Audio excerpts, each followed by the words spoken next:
Good morning students. Today I am going to start class 8 subject science chapter combustion and flame solutions. Question number 1. List conditions under which combustion can take place. तो देखिए question में हमसे क्या पूछा गया है कि हमें उन कंडीशंस को बताना है कि किसी भी चीज़ को जलाने के लिए क्या क्या चीज़ आवश्यक है. Answer number 1 presence of fuel, हमारे पास ईंधन होना ज़रूरी है. नंबर 2 एयर, जिसमें कि ऑक्सीजन इम्पॉर्टेंट है. Number 3 ignition temperature. Ignition temperature क्या होता है? कम से कम तापमान जिस पर कोई भी वस्तु जो है जलना शुरू करती है. Minimum temperature at which a substance catches fire. Come to the question number 2. Fill in the blanks. First part. Burning of wood and coal causes dash of air.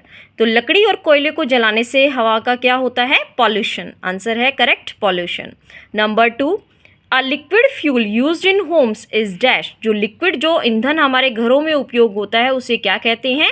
LPG. Full form है liquefied petroleum gas. Third, fuel must be heated to its dash before it starts burning. जो भी हम ईंधन को use करते हैं उसे किस टेम्परेचर तक जो है हीट करना चाहिए जलाने के लिए? तो टेम्परेचर होता है ignition temperature. Fourth part, fire produced by oil can not be controlled by dash.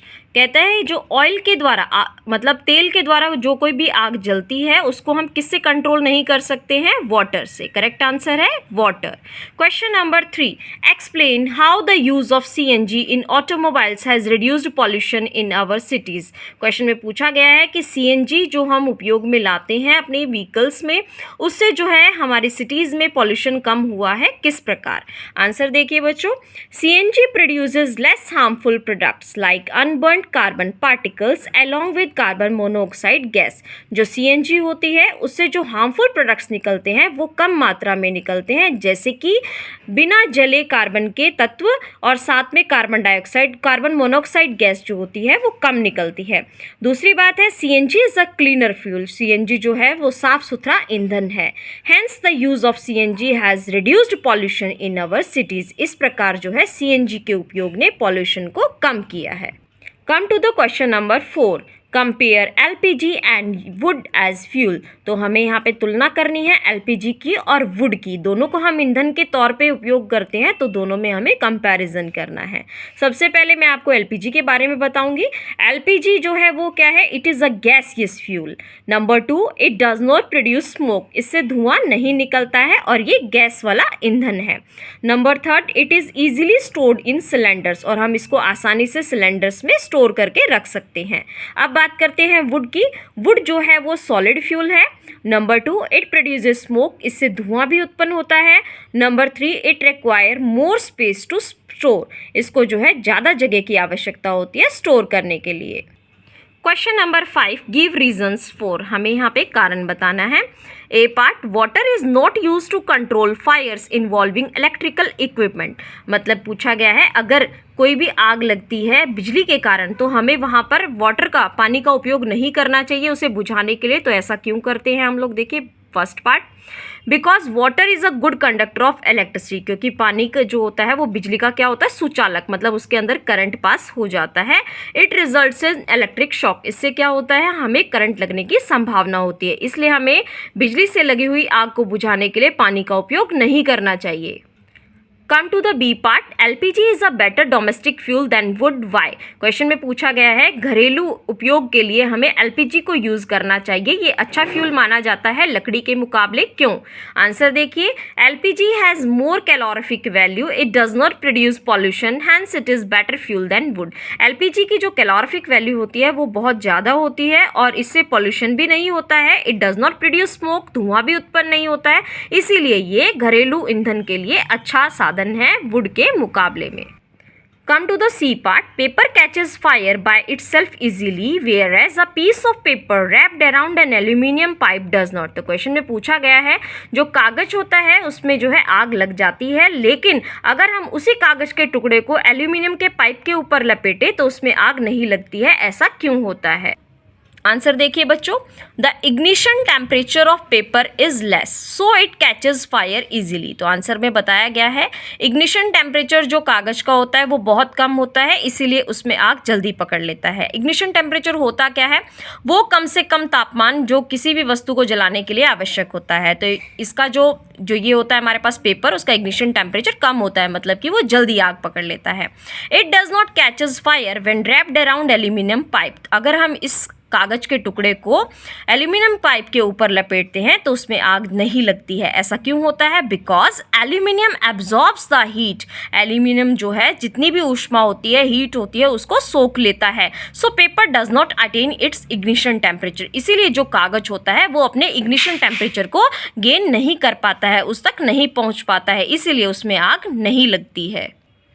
Come to the question number 6, make a label diagram of candle flame. तो क्वेश्चन में पूछा गया है कि एक डायग्राम बनाइए कैंडल की फ्लेम का।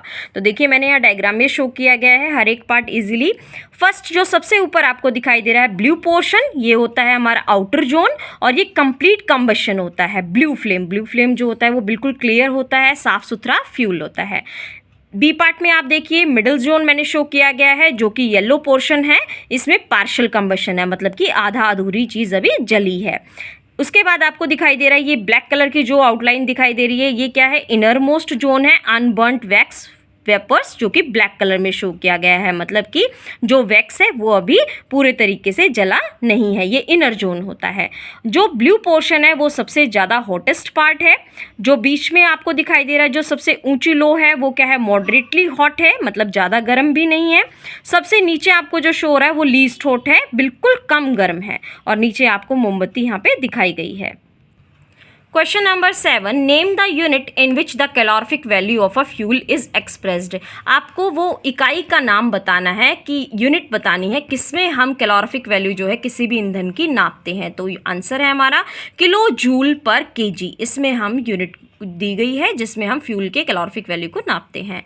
Question number 8, explain how CO2 is able to control fire. तो क्वेश्चन में पूछा गया है कि किस तरीके से जो CO2 होती है, CO2 का मतलब होता है कार्बन डाइऑक्साइड, वो योग्य होती है आग को कंट्रोल करने के लिए, मतलब कि आग को बुझाने के लिए। आंसर देखिए, CO2 forms a blanket around fire. CO2 जो है वो एक कंबल का रूप ले लेती है, जहां पर आग जलती है उसके एक कंबल के तौर पे उसके कवरिंग करती है, due to which the supply of air is stop, जिसकी वजह से हवा की सप्लाई बंद हो जाती है। Number 2, CO2 also brings down the temperature of the fuel. जो भी ईंधन जलता है उसके तापमान को भी ये गिरा देता है, क्या? CO2। इसकी वजह से CO2 को हम लोग यूज करते हैं किसी भी आग को बुझाने के लिए। Come to the question number 9, it is difficult to burn a heap of green leaves but dry leaves catches fire easily. तो क्वेश्चन में पूछा गया है जो गीली घास होती है ग्रीन कलर की उसको जलाना बहुत मुश्किल होता है, जबकि जो सूखी पत्तियां होती हैं वो आसानी से आग को पकड़ लेती हैं। किस प्रकार ऐसा होता है? तो हमें यहाँ पे एक्सप्लेनेशन देना है।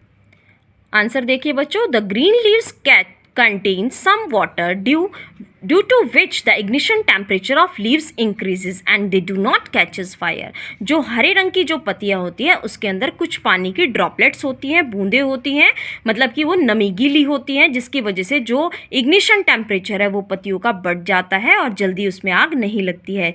While dry leaves have no water, जबकि जो सूखी पत्तियां होती हैं उनके अंदर पानी नहीं होता है, सो दे कैचेज फायर इजीली, इसलिए वो आग को जल्दी पकड़ लेती हैं। Come to the question number 10, which zone of a flame does a goldsmith use for melting gold and silver and why? Question में पूछा गया है जो फ्लेम होता है जो उसका कौन सा भाग सुनार यूज करता है सोने और चांदी के आभूषणों को या ज्वेलरीज को पिघलाने के लिए और क्यों? तो देखिए आंसर क्या लिखा है, a goldsmith uses the outer zone. जो गोल्डस्मिथ होता है, सुनार होता है, वो सबसे बाहर वाला जो जोन होता है फ्लेम का उसे यूज करता है। क्यों यूज करता है? देखिए, because it is the hottest zone and has more temperature, क्योंकि वो सबसे गर्म जो पार्ट होता है फ्लेम का वही हिस्सा होता है और उसका टेम्परेचर बहुत ज़्यादा है, जिसकी वजह से सोने और चांदी की चीज़ें आसानी से पिघलाई जा सकती हैं। Come to the question number 11, in an experiment 4.5 kilogram of a fuel was completely burn. तो क्वेश्चन में दिया गया है कि अगर हम कोई भी एक्सपेरिमेंट करते हैं उसमें हमें 4.5 किलोग्राम का फ्यूल जो है पूरे तरीके से जलाया जा चुका है।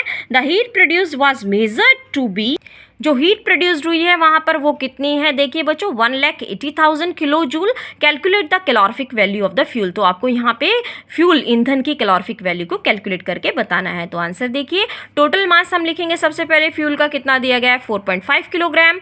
टोटल प्रोड्यूस्ड हीट कितनी है 1,80,000 किलो जूल। अब हम हीट प्रोड्यूस निकालेंगे by burning 1 kg of fuel, तो हम लोग यहाँ पे क्या करेंगे 1,80,000 किलो जूल को डिवाइड करेंगे 4.5 किलोग्राम से, जो कि हमारा आंसर अवेलेबल होगा 40,000 किलो जूल पर केजी। तो हमारे पास यहाँ पे कैलोरीफिक वैल्यू फ्यूल की आ रही है 40,000 kilo joule per KG. Now come to the last question of the chapter, that is question number 12। Can the process of rusting be called combustion discussion.